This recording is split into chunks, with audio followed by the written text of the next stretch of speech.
Take that step counter off your wrist for a second. Stop staring at the little ring that's supposed to close by midnight.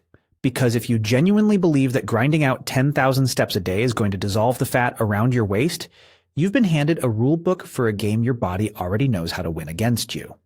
Somewhere along the way, we were sold a very comfortable idea.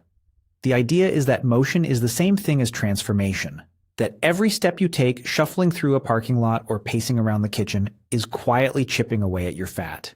It isn't. A calorie wandered through a supermarket aisle and a calorie demanded with real intent are not the same currency to your physiology.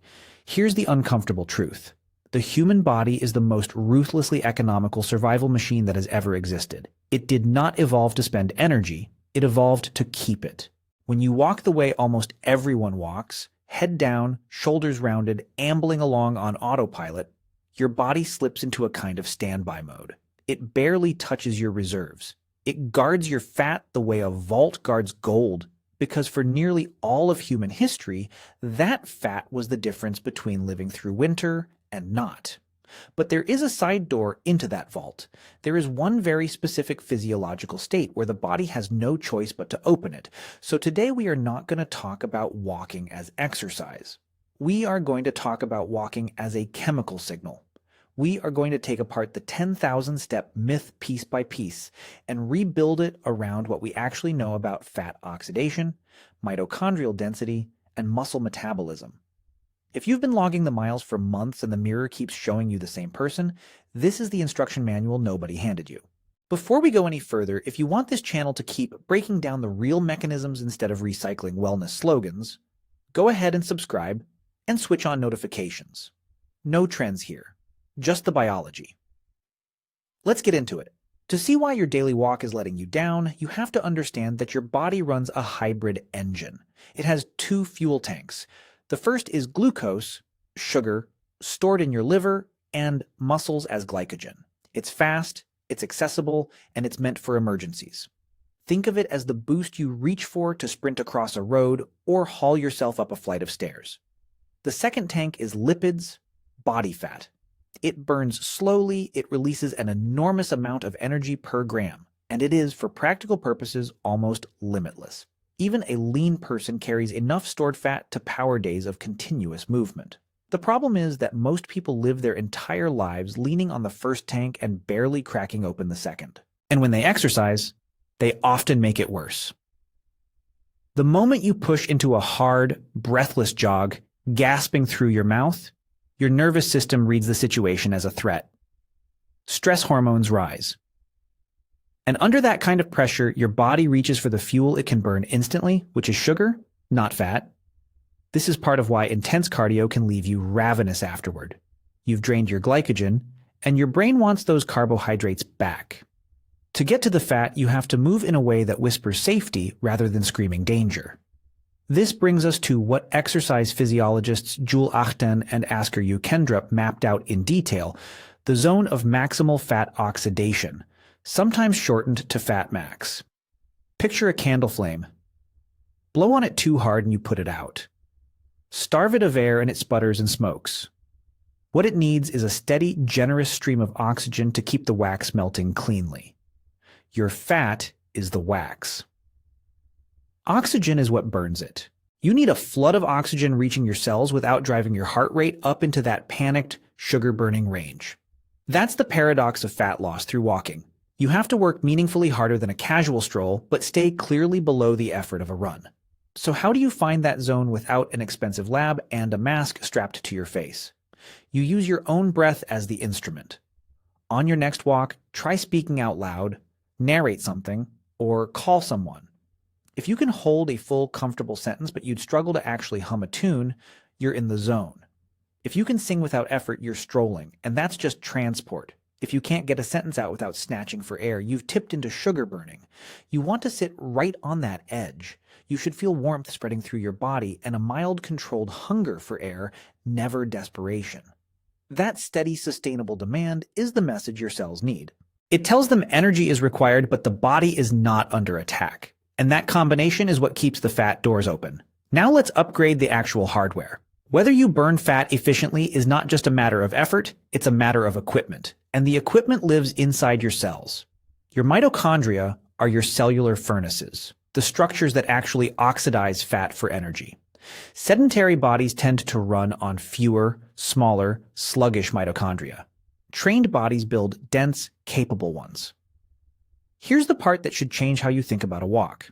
Sustained, steady movement in that fat-burning zone, held for roughly 45 to 60 minutes, helps trigger mitochondrial biogenesis, largely through a signaling protein called PGC1 alpha. In plain terms, you grow more furnaces. You're not just spending calories for that single hour, you're expanding the machinery, so that months from now you'll be burning more fat even at rest, simply because you built a bigger engine to do it. But pace alone doesn't fully exploit that engine, so let's add the first real lever, the incline. On flat ground, walking is partly free. Your tendons store and return energy with every stride, a springy effect that quietly carries you forward. That elasticity is efficient, which is exactly the problem when your goal is to spend energy and chip away at the deep, visceral fat packed around your organs. To shut down that free ride, you remove the bounce by going uphill. You don't need to run. Find a hill or set a treadmill to a 10 or 12% grade. Climbing strips out the braking phase of each step and turns it into pure muscular work, driven by your glutes and hamstrings, the powerful posterior chain. That does two things at once. It sharply raises the energy cost without the joint pounding of running, and it recruits your largest muscles, which act like a sponge for blood sugar by pulling glucose out of circulation. Aim for around 20 minutes, and keep your hands off the handrails. Gripping the rails can cut the energy you spend by a meaningful margin, because you're letting the machine carry part of your weight. Let your arms swing, drive through your heels, and you'll do more in 20 honest minutes of climbing than in an hour on the flat. Let's talk chemistry, specifically the role of caffeine and the timing of your first walk. There's a long-running debate over walking fasted versus fed. For fat loss, the fasted morning walk has a real edge, but only when you pair it with the right catalyst. When you wake, your insulin is naturally low, and low insulin is the permission slip your fat cells need to release their contents. Eat a bagel first and insulin surges, slamming those doors shut for hours. So the sequence matters. Wake, hydrate, and have black coffee or green tea. Caffeine helps mobilize free fatty acids, essentially coaxing fat out of storage and into your bloodstream where it's ready to be used. But there's a catch worth respecting. If you drink the coffee and then sit in traffic, those liberated fatty acids have nowhere to go and can simply be repackaged and stored again. You have to spend what you mobilized. Walk shortly after the caffeine and you complete the loop, release, transport, burn. One quick note here, since this channel cares about getting it right. Your morning cortisol rise, the cortisol awakening response, is a normal, healthy part of waking up, not some villain to be feared. The goal isn't to crush cortisol, it's to avoid piling needless stress on top of it. Which brings us to the part most people ignore entirely, where you put your attention. Look around any sidewalk and you'll see it. People walking with their necks bent down, eyes locked on a glowing screen. Physiologically, that's a missed opportunity. When your eyes fixate on something close, your visual system narrows into a tense, focused state that nudges you towards stress rather than calm. If part of the point of walking is to lower stress while you burn fat, staring at your phone works against you. What you want instead is what's sometimes called optic flow, the gentle streaming of the wider world past your eyes as you move. Lifting your gaze to the horizon and letting the landscape drift through your peripheral vision encourages a more relaxed, panoramic mode of seeing that's associated with calmer, slower breathing. So the rule is simple: eyes up, screen away. Listen to a podcast or music if you like, but keep your head lifted and your spine tall. That posture opens your diaphragm, deepens every breath, and feeds more oxygen to the very furnaces you're trying to fire up. Now let's get specific about an underrated muscle, your soleus, buried deep in your calf.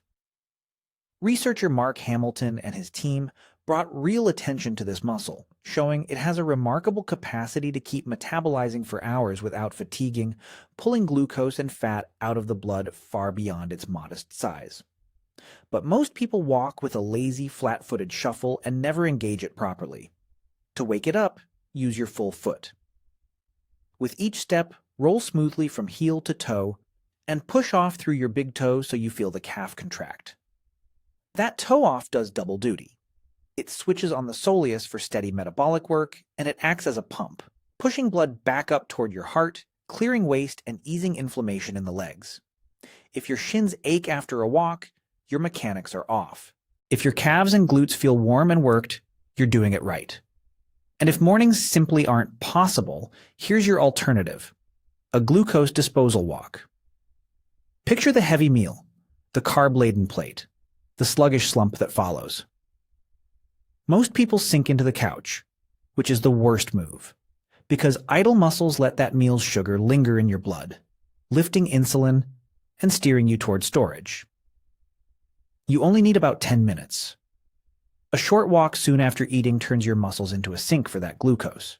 Contracting muscle can pull sugar out of the blood through what's known as contraction-mediated uptake, which doesn't rely on insulin to do the job. That blunts the spike, softens the crash, and because insulin stays lower, your body can return to burning fat sooner. 3 brief 10-minute walks, one after each main meal, can do more for your metabolism than a single random half-hour stroll. Timing is its own kind of biology. So let's assemble the blueprint. First, timing.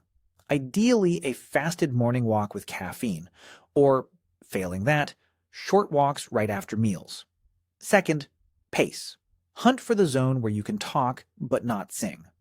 Third, terrain. Get off the flat, find a hill or an incline, and if you're ready for it, add a weighted vest or rucksack for honest resistance. Fourth, attention. Phone away, eyes on the horizon. Fifth, mechanics.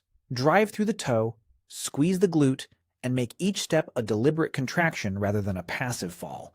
Walking is the most underrated tool we have, and we've let it decay into mindless filler.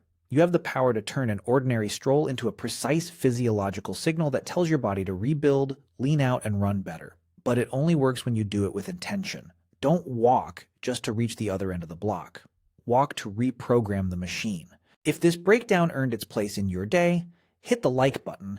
It tells the algorithm that people want real mechanisms, not recycled trends.